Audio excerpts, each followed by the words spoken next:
Hi, folks. This is Rick Emmett of Triumph. This is Mark Merrill, also known as Johnny B. Bad. Hi, this is a best-selling author. I threw the best-selling in there. Best-selling author Dick Wybrow. I'm Melanie from Second Shooter. This is Jeff with Second Shooter. Hey everybody, it's Brian Allen from Bridges of Blaze. Hey, this is Sammy Lee, drummer of the band Red Rain. Yo guys, it's Mark McKay. Hey, this is Frank Fletcher. Hola amigos, this is Billy Sheehan. Hey guys, this is John Karabi. What's up everybody, it's Logan from All the Pretty Things. Hey guys, it's Leva Leone. What's up guys, Cassandra Carson here from Paralandra and the Life Project. This is Kathy from Music and More Records. My name's Reggie and you are listening to the Weekly Pour podcast. Thanks so much for joining the most amazing twosome out there.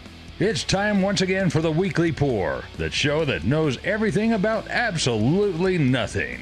Here are your hosts, TbT and Ace. We know everything about absolutely nothing. That's so weird. Everything. I don't know. Who wrote that? I don't know. I think it was just one of those things that happens. Hello. If you're joining us, this is the Weekly Pour podcast. I am TBT. That guy over there is Ace. And here we are. It is Tuesday, August the 27th, 20 of the 24s. If this is your first time, which it better not be, but if it is, welcome. We talk about a bunch of stuff. If you're watching live, we're live on YouTube. We're also live on the Facebooks. And if you're smart, you'll get on there and say hi. Our chat room is already going off because apparently there's a fight now on the YouTube chat to see who can get there first. Digital Viper has won this week. Our moderator, Natalie, has already called him an ass for being in there so quick and being the first one. If you guys would let us know too, let us know how our volume levels are, because I've had to do some switcheroos a little bit. And yeah, hopefully it sounds my okay. fault. Well, I wasn't going to throw that part out there. Because my equipment is not compatible with any microphone. On Earth. On Earth. Like anything that we try. Yeah, I'm almost afraid to pull the comments up here for me to see, because good grief, it's just going ridiculous. Yeah, so who all's in right now? Mama TBT's there, of course, Natalie the moderator, Digital Viper, as we've already said, Shannon's in there, a bunch of people. So yeah, welcome, and thanks for joining us. Hola. Yeah, okay, we're done. That's it. Have a good night. Just joking. Oh, look. Sandra jumped in. It's about damn time. Not like she's like one room over. I don't know.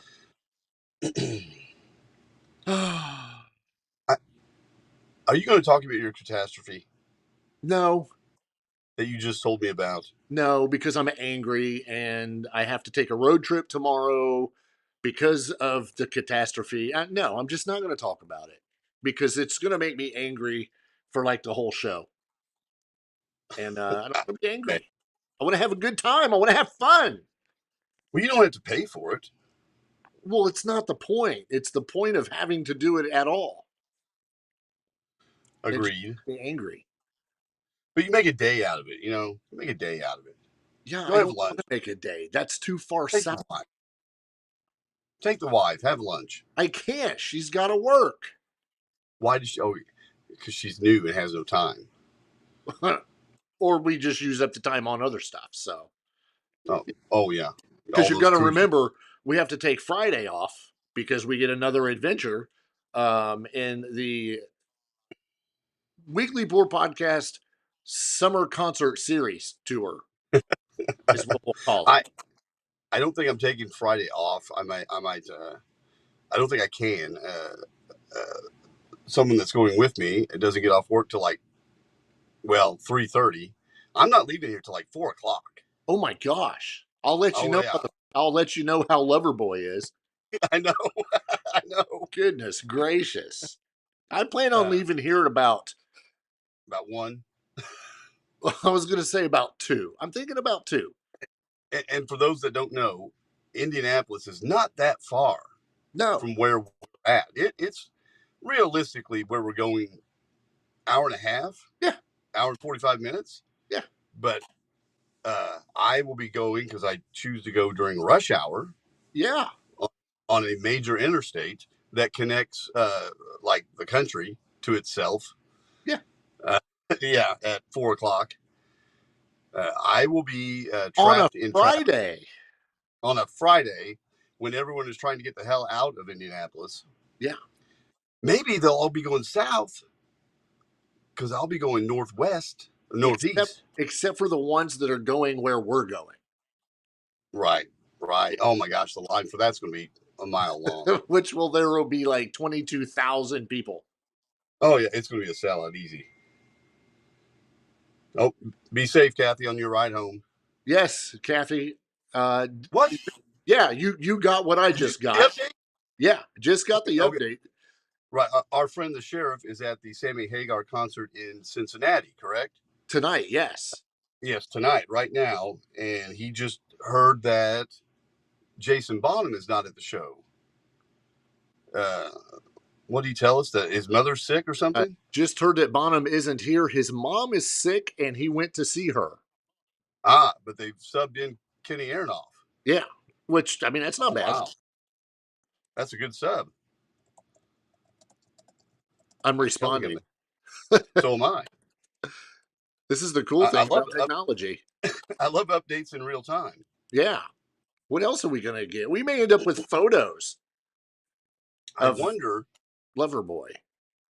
Is his mother in the States or is she in England? I don't know. I don't think that's something that you can Google. I want to know the exact address of Jason Bonham's mother. Where does Jason Bonham's mother live? I got to shut down. You have to handle the comments because I'm having issues. It doesn't say. Her name is wait. No, doesn't say. Who knows? That was going to be breaking news. Like nobody's ever seen that before or heard where his mother lives. I want our man on the street in Cincinnati, Ohio, to go find out. Okay, all right. I'm gonna send that to him right now. Please find. I mean, where she lives. It has to be serious. We will send a crew. Natalie, get ready. Road trip by yourself. I'm thinking it would have to be pretty serious to leave a tour. Yeah, right. To leave a tour, this would have to be serious. Yeah. So, we may get a sub drummer ourselves. Yeah, because he just responded. He's going to ask the first chance he gets. That's great. Yeah. I mean, think of how this played out. Like, so is this the first show he missed? I'm assuming it's the first show he missed. Yeah, I've not seen anything, no coverage of it. I mean, that's kind of a big deal when Jason Bonham, on a major tour. So now they've got to find somebody, and was Kenny Aronoff the first guy they looked into? Or maybe he was just there. And how quick was it? Right. I mean, where does Kenny Aronoff live? Look that up. How close is he to Indianapolis? Oh, wait, look. He lives in South Bend. Right. He was I'm joking. I don't know. Well, I mean, he was Mellencamp's drummer for how many years, right? So he's a local boy. Good call. Yeah, he's a local boy. Yeah. Known for all sorts of drumming. And we're going to talk about Tom Keifer in a minute, but he played on the Still Climbing record for Cinderella. Well, here's something, too. Homeboy is 71 years old. Who? Aronoff? Yeah. Oh, wow. Bonham's not that old. No. He's closer to our age, isn't he? Mm-hmm. Correct. But, interesting. 71 years old, originally from Albany, New York. So maybe Kathy knows him. Well, here's another thing. As good as he is, and we learned this with Satriani when Satriani, they appeared on Howard Stern and the Eddie Trunk Show when they announced the tour and they played some songs. Satriani didn't know the songs. He knew the songs from hearing them, but he didn't know how to play them. But he noodled them out, and it sounded pretty good. Is that what you do as a drummer? Do you just drop in and kind of figure it out? It's like 25 songs. It's a 2.5-hour show. Yeah. 2.5-hour show. Well, put this into perspective too. What if it was Joe Satriani that had to leave? Oh my gosh! Then who do you get? You don't. That show's canceled. I think you're right. No one likes to do that these days, but right. Wow, because I don't know who would even be available.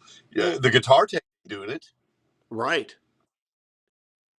Look how long Satriani rehearsed, to learn these songs. Right, like January to the time they started rehearsals in May? Would they call Wolfgang? Dude. Who is the one person that probably could play the Van Halen catalog inside and out? Who knows it that well? Besides Satriani now. Right. Wolfgang. Yeah. You're not calling Steve Vai. You're not calling Tremonti. John 5 is busy. Yeah, he's a little busy with his crew. Zach Wilde is busy. I did there. It's a crew. Who's the guitarist for Loverboy? Maybe he could fill in. Maybe that would be Can you imagine getting that call? Hey, I want you to do your show. Yeah, but we need you hustle on back, and we got 2 hours to play. The Viper just did it. Who? Corey Feldman. That's who you get in. I agree. That is who you get to replace Joe Satriani to play all the Van Halen songs. As good as Corey Feldman is, I actually think you just said that. I actually think Sammy's first call would be to Vic Johnson, who is his guitar Circle, who already plays the Van Halen stuff when they do the tour with the Circle. Yeah. He just doesn't do it like Satriani's doing it, but he's very capable. That would be your first phone call. Yeah, absolutely. I think you're absolutely correct on that one. But man, outside of Sammy getting sick, I think you could disable a show pretty heavy if you don't have Joe, because he's kind of the attraction in a sense. Oh yeah. Because this is a Van Halen centric show celebrating the music of that era with Hagar, and we want to hear that guitar work. Mm-hmm. We not just want to hear Sammy, and we want to see Mike and all that, but we want to hear that guitar work. Yeah. So yeah, wow. So I hope Jason Bonham's mother is okay. I hope everything goes well. If he misses the show Friday night, I won't be angry. I will understand. And best wishes. Hope it all goes out well. Yeah, and hope you get back. Let me throw this out there. A couple things. If you're watching on the YouTubes, be sure to hit that thumbs up. I'm pretty sure that our moderator did mention it before everybody got there, so nobody saw it. But I mean, if you're a regular, get in there and make sure you hit the thumbs up. That helps us. After every show, and usually for the next 7 days, Ace and I constantly look at our feeds between where this is posted, whether it be on YouTube, whether it be on Facebook. And one of the things that we have found this week, and I think it's got a lot to do with some of the help that we're getting from people that are sharing the show and getting the word out, we're close to 200 and some plays of last week's show on Facebook alone. That's not counting. That's just us talking. Yeah, that's no guest. That's not talking or not taking into consideration anything from the YouTube, because this is, obviously where it's posted initially. But I'm pulling it up right now just to look. Man, we've done a bunch of posts this past week. But let me get to it. So yeah, it's at 240 plays on Facebook alone, and it says it's only been shared 3 times. Whatever. You know, if your friends list isn't going to appreciate what we do, we get that. That's fine. But for those that did share, I want to say thanks, and I'm going to ask that you do that again. I'm going to ask those that don't share or haven't shared to just share it. You know, we're talking about stuff that everybody can appreciate as long as you're It's into music. it's obviously helping us. Yeah.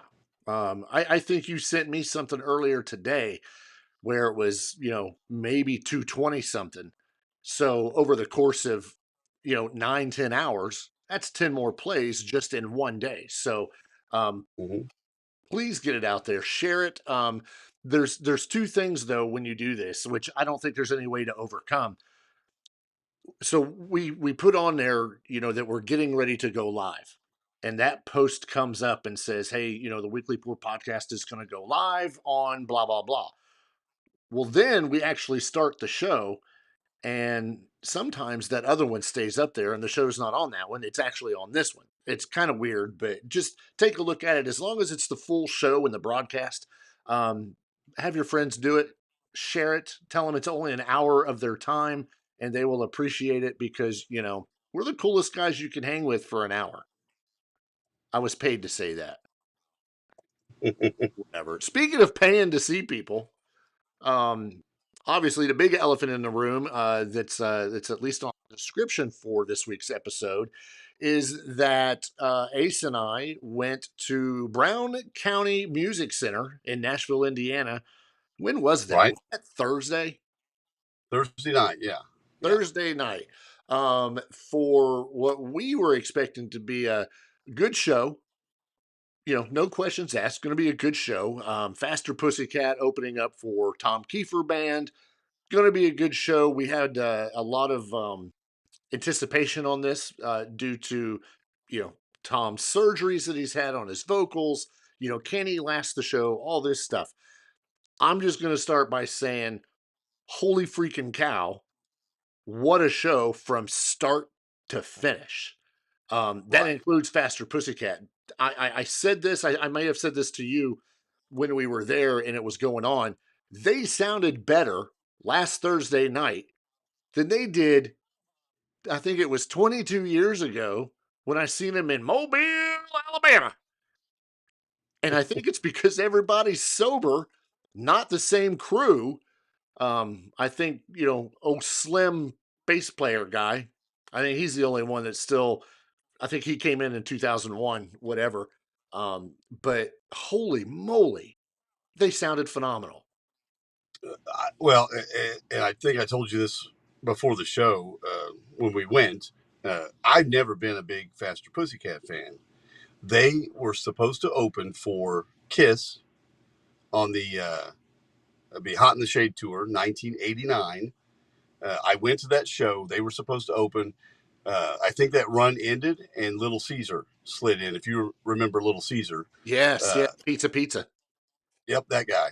So I didn't get to see them. I was not disappointed, but having said that, saw this show and I was blown away by Faster Pussycat. And I know that's who you kind of went to see a little bit.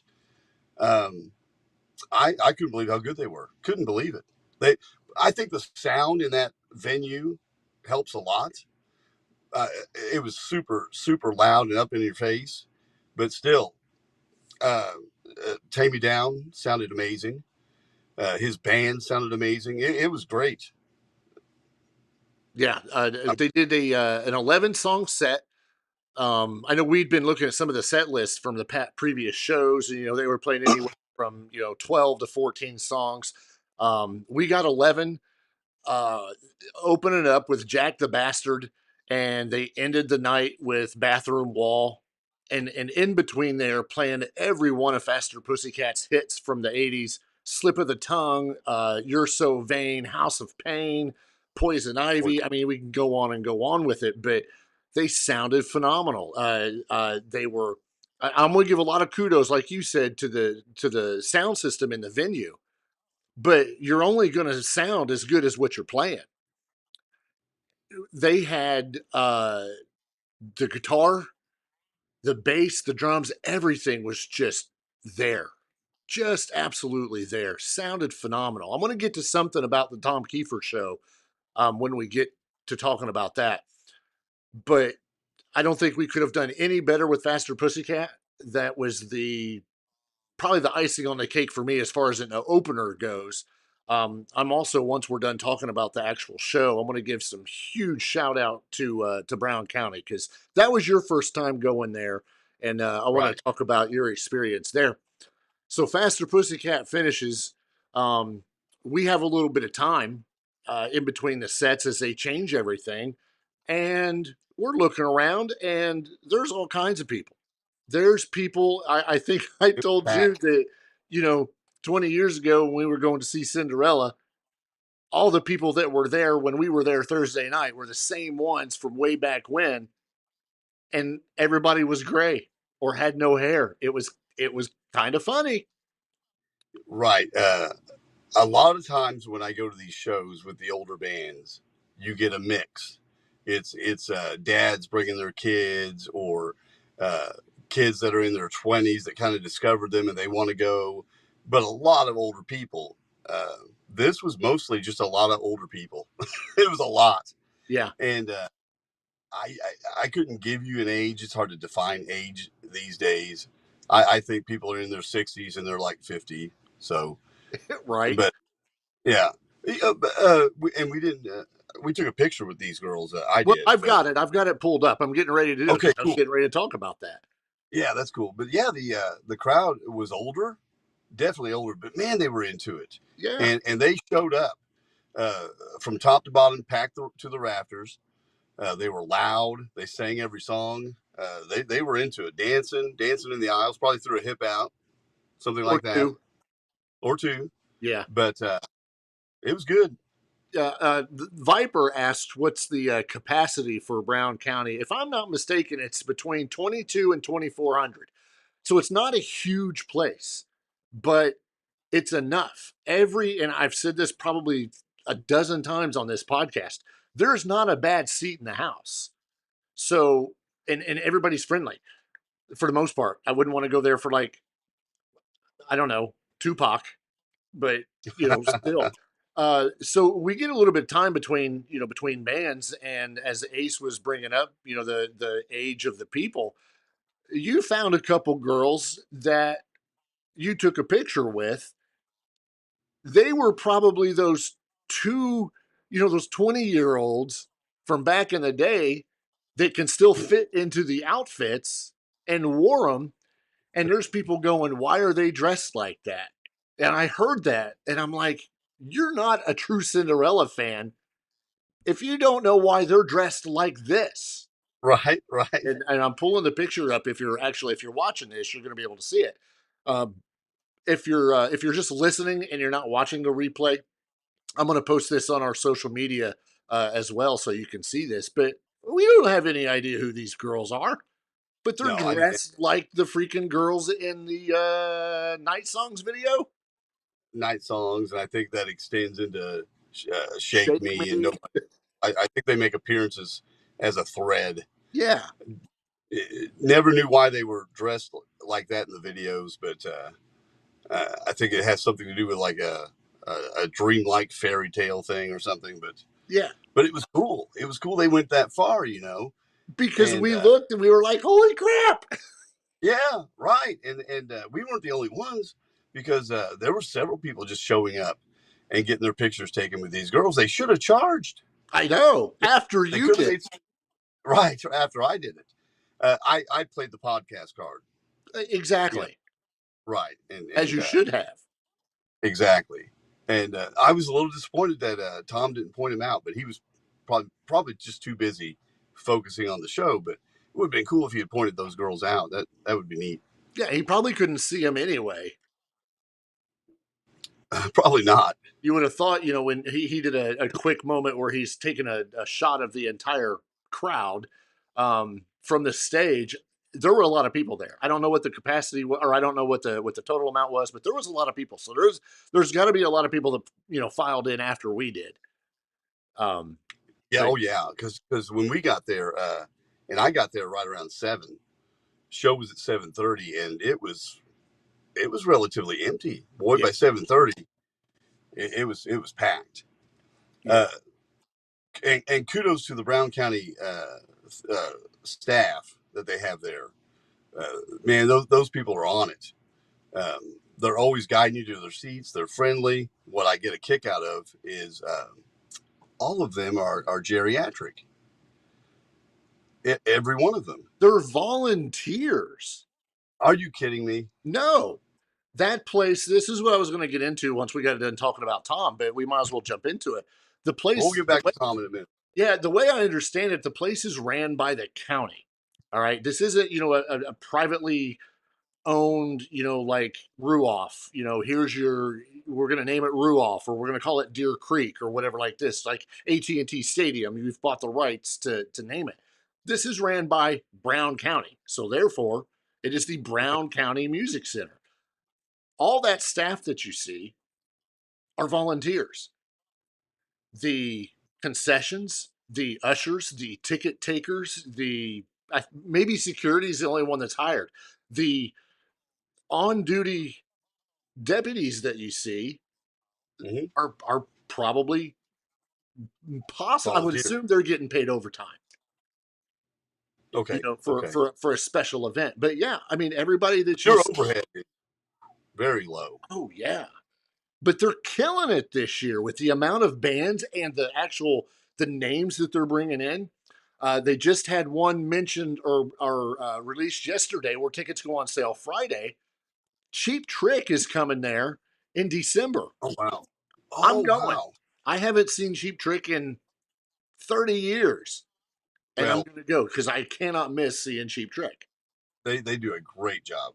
They put on a fantastic show. Now, sometimes they'll put on a show where you don't know anything they're playing because they literally can play anything in their catalog. Yeah. At the snap of a finger. And their set list varies, but at the end they'll make you happy at the end with all the hits. But they'll give you a happy ending. Exactly. Back to the staff though. So I just found it funny that there is a 70-year-old man and very enthusiastic as I'm walking in, telling me how much fun I'm going to have at the Cinderella Was this the guy show. in the parking lot? Yes. Guarantee it's the same one that caught me in the sheriff. He's telling you how great your time is going to be, young man. And don't forget, I felt like I was his kid. I thought I was leaving, my dad for the night to go see Cinderella or something. Yeah. And he's telling me to have a great time and don't be home too late. That's what it felt like. But their staff is amazing. But if you want to, we can get back to Tom and his show. Because he played, 16 songs? Is that I believe so. 16 songs. And you got about 3 solo Tom Keifer songs, which they were really good ones. Life Was Here, Solid Ground, and Death of Me from his last one. 2 of them were from his last one. But I always liked that they brought up Hot and Bothered. Hot and Bothered was the second song. Right. That was on the, help me, which soundtrack was that on? The Saturday Night Live, Wayne's World. Was it Wayne's World? I don't know. Was it? I don't know. I think it was Wayne's World. So that was kind of cool. But yeah, he opened with Life Was Here, Hot and Bothered, Heartbreak Station, Death of Me, Falling Apart at the Seams, Coming Home, Nobody's Fool, Solo, Keifer, Solid Ground, Night Songs, Somebody Save Me, The Last Mile, Shake Me, Shelter Me, his encores were actual encores. Right. That's what I really liked because they left the stage and they're probably coming back, but people were chanting, for them to come back, and they come out and do the encores. Don't Know What You Got Till It's Gone. Then they did a really cool rendition of, with a little help from my friends, and they did the Joe Cocker version. Yeah. Yeah, with the big gospel soul inspired version, and I think Tom at one point was on his knees just screaming, that song, and then they finished with Gypsy Road. So it was really good. I thought Tom sounded really, really good for his age, what he's been through vocally, 8 vocal surgeries, a paresis on his left side. I think it's his left side, where that vocal cord has to be trained to even work at all. Yep. And he has been touring nonstop for how many years now? 5, 6 years. So his band is solid. They've got this show down. And what I liked about both bands, everybody sang. So instead of the thing about tracks where people pipe in maybe some background vocals to fill out the sound, not these bands. These bands, everyone's got a microphone. Yeah. Well, and Tom had background singers. Yes, and his wife was one, and they had another wife. Right, and they had another girl with her, and I think they've been with him a long time. Right. And they were great. And then everyone in the band was singing and filling out that sound. And I think when you're, first of all, it's great for the fans, but I think when you're a singer like Tom, who's older, sings the way he does, which is that high, raspy, razor blade vocal sound that he has, plus all the surgeries and such, man, that's got to be a help. It's going to be a big help. Well, and I'm not going to say he struggled. I do not think he struggled whatsoever. He has taken these songs, that we got to remember that, came out in what, 88 was Long Cold Winter. So we're looking at 86, 85, 86 for Night Song. He has had to tailor them to the way he sings now because of everything. Right. But it's not like they're unrecognizable. He may have to use his regular voice and not his Cinderella voice, but it works. Did you notice what I thought was funny too? When he would talk to us, that's when his voice would crack. Oh yeah. He's How you doing, Indiana? And his voice is cracking, but when he sang, it's not cracking like that. It was kind of funny. It hurt me to watch him sing. Because I remember it's just making that noise and just the way it is. I can remember in 88 when I seen him and, the Hampton Coliseum when Bullet Boys and Winger opened up for Cinderella. This is when their Long Cold Winter tour, they're lowering the piano down for Don't Know What You Got Till It's Gone.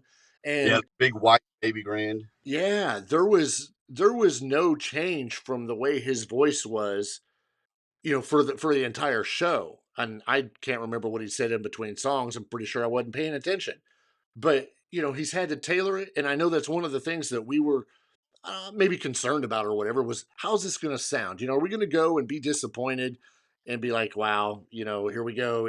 Another rock star that just needs to call it quits.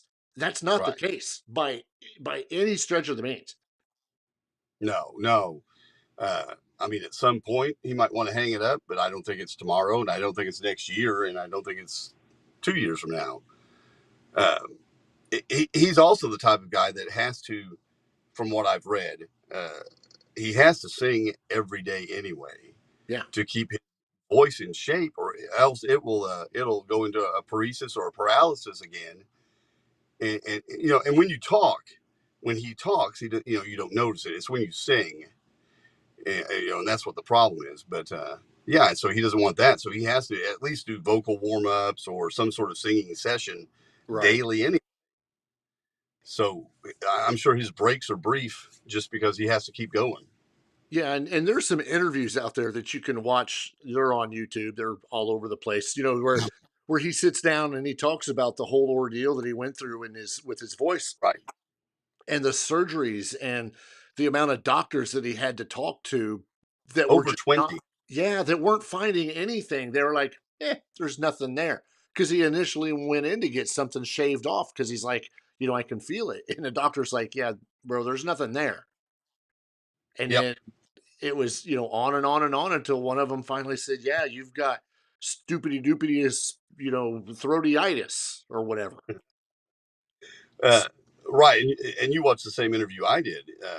It sounds like, because And he was asking this doctor who discovered this, why didn't anyone else see this? And it's one of those things that's so subtle that if you're not looking for it, you're not going to notice it. But he did a neurological nerve test, a very simple test. Basically, he just, stuck something down Tom's throat and just touched the vocal cords, and one responds and one doesn't. Yeah, that's and the one that doesn't, yeah, it's got a nerve damage, where it's not operating correctly. So that, and again, if you can speak, he can talk. Then what else are you looking for? There were no vocal nodes. There was no nodules, nothing like that. Yeah. So, and he's had those before where you just zap him off, and he thought he was going to be out of the office in 5 minutes. Yeah. Take a, 3-4 month break or 6-7 weeks and call it good. Right. But no, not this. This was a bigger deal. Yeah. All in all, fantastic show. Gosh, I feel like we say that to everything that we go to this year because we've just not been disappointed with anything. Again, if you get a chance to go, if you're in the Indiana area, within a couple hours or whatever, even 3 or 4, go to the next show at Brown County Music Center. I always have to think that out before I say it. Brown County Music Center, fantastic place. It was your first time, so you got to see how it was. My first time at that venue, but the old Brown County venue I'd been to multiple times. Do what? The Opera House. Right. That's the one that burned down, right? Right. With the insurance scam and all of that. Yeah. So having said that, now I can kind of see why the county would want to run their own venue and maybe keep someone else's hands out of it that gets into debt, can't pay off his debt, burns the place down to pay off the debt. I don't think Shannon's listening to us. Why? Because she just commented that Cheap Trick's going to be there in December. Is she baking cookies? She made brownies today. Okay, she's making brownies. That's what it is. Right, not for me. Oh. Because she's not here. She is with her brother-in-law helping babysit our nephew, our great nephew. And her brother-in-law? My brother-in-law, her brother. I'm sorry. Oh, okay. I got confused because I was going to ask you why you didn't just say your brother. I have a brain paresis sometimes. I got some beef. What's that? So last week when we were talking about coming back from the Creed concert, all right? And I was speaking to you like we do because we carry on a conversation for the entire show. And I was telling you that when on my way back from Indy, I had to stop and drop off one of our friend's wife. Yes. I said our friend's wife. Right. I didn't use a name. Well, I got a phone call like 2 days ago and said, so what? I don't have a name. I'm just one of your friend's wives. And I was like, wait a minute. I'm having a conversation with Ace explaining to him so he knew who I was talking about. Doesn't matter. So I told her, fine, Christy, I'll call you out here. So there. I mean, you should want some measure of anonymity on this show. Right. You really think my mom, that Mama TBT named me TBT? Yes. Well, she did. Okay. Yeah, that's as far as my anonymity goes. Anonymity. I mean, right now, people are like looking up her address, like we did Jason Bonham's mother. Right now. Where does TBT's mom live? Enter. Or Christy. Where does Christy live? There you go. You did it. Yeah. If they find out, Billy Joel is going to be very, very angry.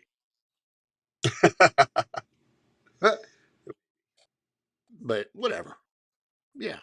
So. Have you heard? I've not listened to it, but it's out there that Motley Crue has released a cover version of "Fight for Your Right" by the Beastie Boys. I knew that. Yes, I heard a snippet of it today. I have not heard it. Yeah, I heard a snippet of it today. What I heard was fine. I think John 5 like shreds it up a little bit there. Okay. It's going to be included on a EP that Motley Crue is putting out called Canceled. Right. So this is what, 4 songs, I think? Correct. No, this says 3, but I think it's 4. Dogs of War was the first one we heard, and that was really different for them. So at least covering "Fight for Your Right to Party" is a little more Motley Crue like ish. So that's kind of cool. But it's a 3-song EP that they're getting ready to put out.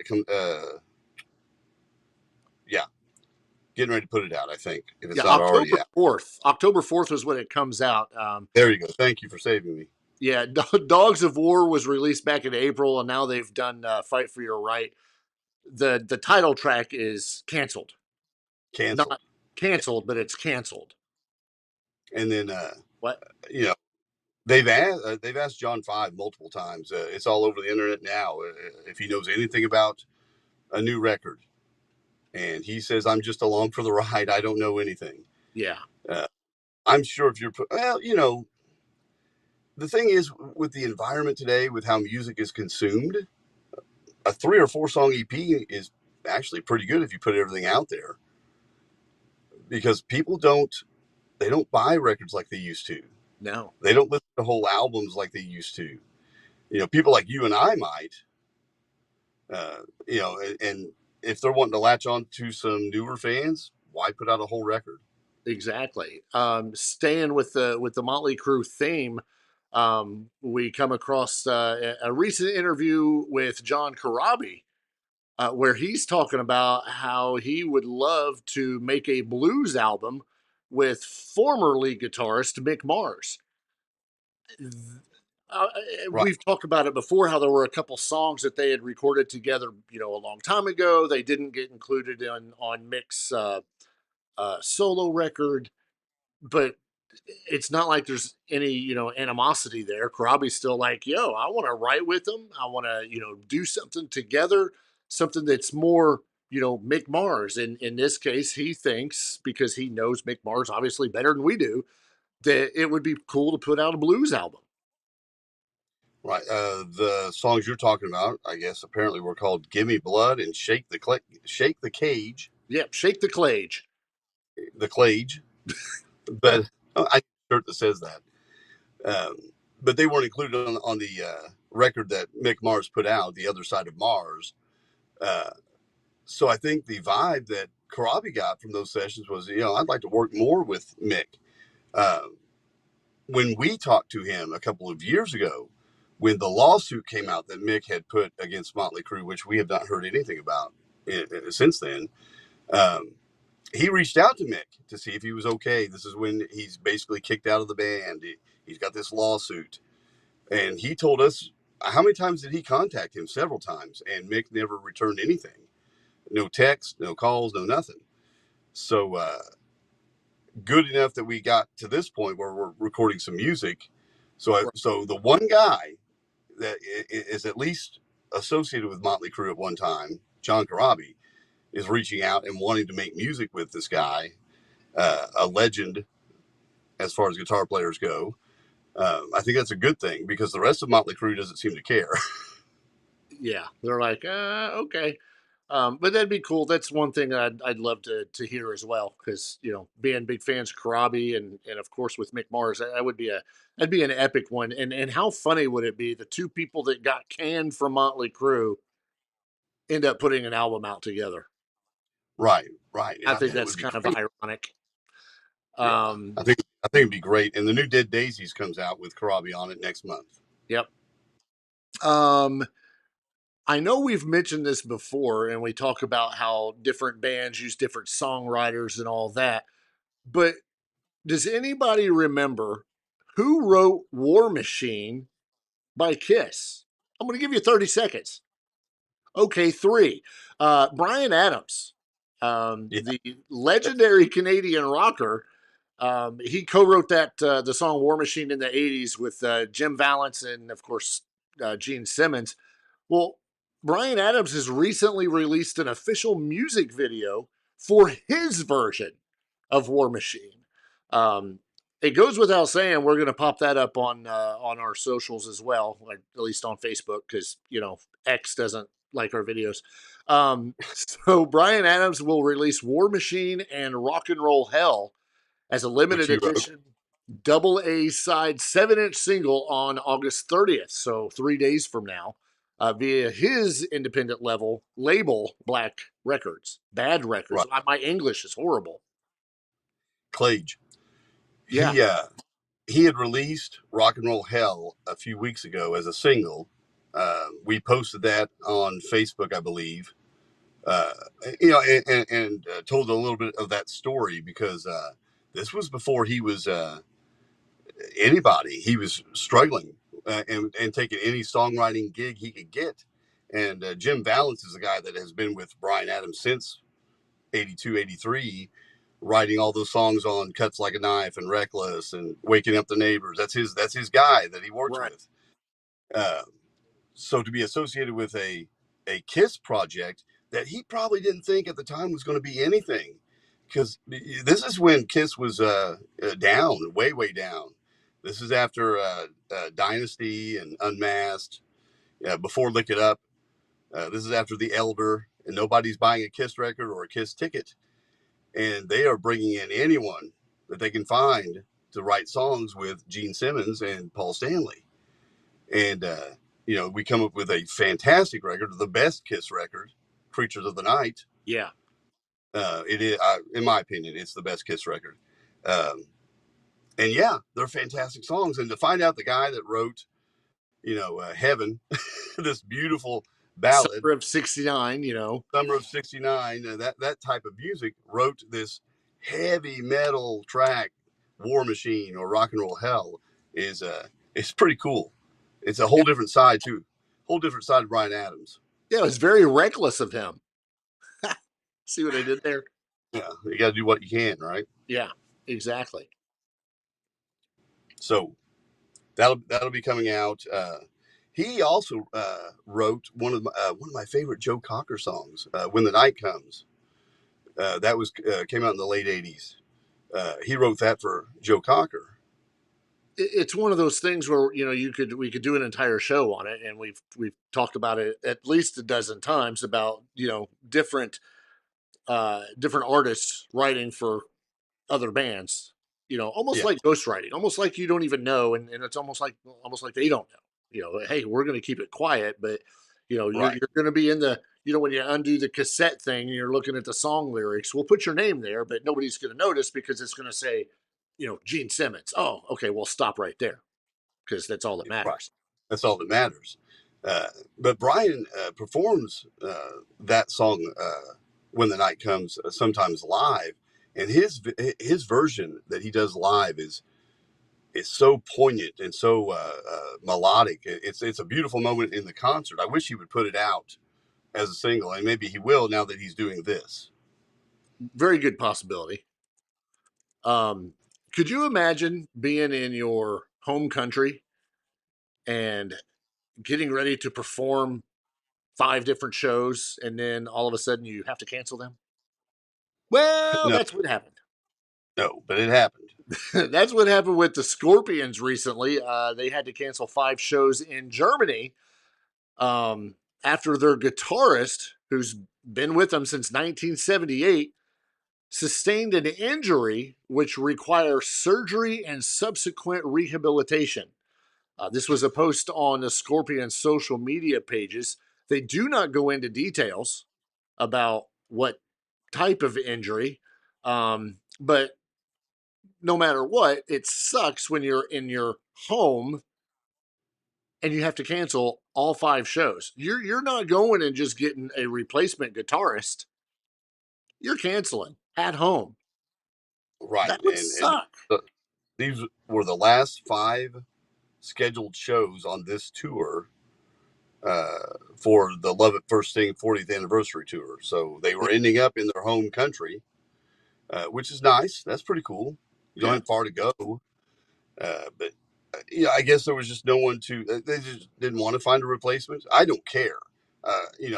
we talked about this with Satriani. Like, what do? You cancel? Do you find someone else? I guess their choice was to just not even mess with it. Go home, eat your wiener schnitzel, and let your guitarist heal. So that's what they're doing. Yeah, and that's fair. I mean, that's fair. The guy's been in that band since '78. People know who he is. Yeah. They know Matthias, right? Something like that. And I was going to let you try to figure out exactly how to say his name. Matthias Jabs. Good enough? Yeah, absolutely. So, people know who he is, if you're a Scorpions fan, and they probably want to see him. So, yeah, cancel the show. I had to look over at the comments. Yeah, speaking of bad English, what a great band. John Waite, Neil Sean. Yeah, absolutely, Viper. You're killing it. And of course, Natalie liked the fact that I said Wiener Schnitzel. Of course. Did you know Marty Friedman, who played in Megadeth for I saw this 10 years. I didn't know this, but he was also briefly considered for another band. Who would that be? Believe it or not, Kiss. Oh, really? So they were changing guitarists, a long time ago. Who knows which one? And he got a call from Kiss's people, and they wanted to know if he would be interested in auditioning for Kiss. And he was, like, okay, yeah, tell me when and tell me where. He was ecstatic about the possibility of joining one of his favorite bands, but before he could audition for the group, he had to answer some questions. Okay. You don't have facial hair, do you? That answer was no. Do you have long hair? Are you skinny?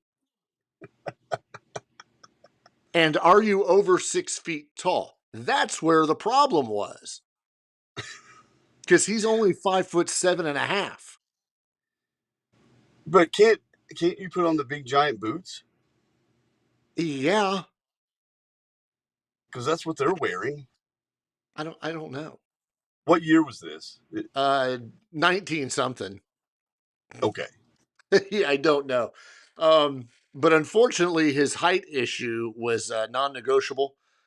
They were like, I'm sorry, it's not going to work out. And of course, he was bummed. But he gets it. The Kiss guys, this is from him himself, from Friedman himself. He goes, the Kiss guys, meaning Gene and Paul, how many Jewish guys are 6 feet tall without boots? And why did it have to be that way? But he said he thought it would be funny if there was a short guy playing lead guitar, so he understood, but he would have done anything, including surgery, to get it, but they wouldn't have it. But whatever. And Marty news, he released Drama, the 14th studio album of his solo career. And yeah, he's going to go on tour in 2025, starting on January 25th in Las Vegas. You can do surgery now and get taller. There's people doing that. Yeah. There's surgeries out for just about anything. But it's like incredibly painful just to get, a few inches in height. Like they're cutting your leg open and breaking your bones and putting rods in your legs to give you just a few more inches. I don't see the point. No. And this is coming from a guy who's Marty Friedman's height. Right. As a matter of fact, I asked you if you needed up on my shoulders at the concert. You did, and I appreciated that. But no, I was good. Yeah, of course. I mean, that's what you do. You do that for your friends. One thing that I was not going to mention, because I don't really care, because I don't think this is something that I just don't care, because I don't like them. I don't ever listen to them. I never will. I never would. They were never in my genre of music. But I guess this is big news for fans of Oasis. I couldn't even name a member of that band, and probably not even a song. Nigel. Isn't that the guy from American Idol? They're brothers. What, the American Idol guy? No, Oasis guys. What guys? Nigel and the other guy. The other guy in Oasis? Right. Well, the two brothers that, actually are Oasis, because I think everyone else is just there. Oh, so it's like But Millie, it's just two people? No. Regardless, they're back together. But who cares? It's a big deal. They've been broken up for a while. Okay. Compare this to something else. Digital Viper, the Gallaghers. Gallagher was the comedian that used to hit things with a freaking sledgehammer. Watermelons. Yeah. But it's a big deal because, how big they were globally, I believe. So globally, it's a big thing. And they're brothers, so they fight all the time. They hate each other. What station would this have been played on? Like pop? They are considered a rock band, much in the vein of things that I don't know would be a rock band. That's kind of like calling Beyonce country. Or it's not like Coldplay, but it's kind of like that. Yeah, that's... Regardless, Oasis is back. Thank you. Great. Not Nigel. Liam and Noel. I was way off. Nigel. But you expected it to be that kind of a name. Nigel. Right. That's an English name. And yes, I love Champagne Supernova and the other one. What's the other one? The Viper will know. Yeah, I'm waiting on him to tell me because Wonderwall. What? Wonderwall. That's a great song. Underoos? Wonderwall and Champagne Supernova are great songs. But yeah, globally, I believe they're huge. I said that already. Wes, Wonderwall. You're going to make him say who's Wes. He's the Viper. Whatever. The Viper's Randy Orton. Oh, yeah.